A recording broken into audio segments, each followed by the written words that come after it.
ரோமர் 5:8. நாம் பாவிகளா இருக்கையில் கிறிஸ்து நமக்காக மரித்ததினாலே தேவன் தம்மேல் வைத்த தமது அன்பை விளங்க பண்ணுகிறார் அப்படின்னு பவுல் எழுதியிருக்கார். அப்போ நம்ம பாவிகளா இருக்கும் பொழுது கிறிஸ்து நமக்காக மரித்தார் என்பது நமக்கு தெரியும்.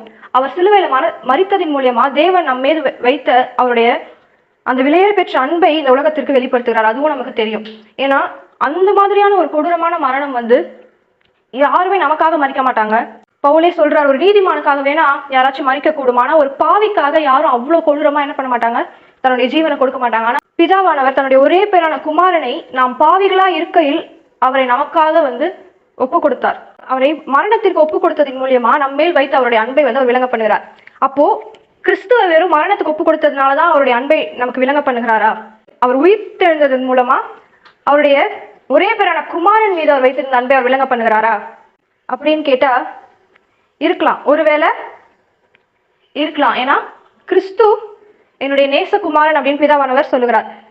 கிறிஸ்து தேவனுடைய நேசகுமாரன் என்பதனாலும் அவரை 3ஆம் நாள் உயிர் தெழ வைத்திருக்கிறார் தேவன். இன்னொரு காரணம் என்ன சொல்லலாம்னா கிறிஸ்து பாடுபடவும் மரிக்கவும் 3ஆம் நாள் உயிர் தெழவும் வேண்டியதா இருக்கிறது அப்படின்ட்டு பழைய ஏற்பாட்டுல அநேக தீர்க்கதரிசிகளால் உரைக்கப்பட்டது நிறைவேறும்படியாக அவர் உயிர் தெழப்பட்டிருக்கிறார்.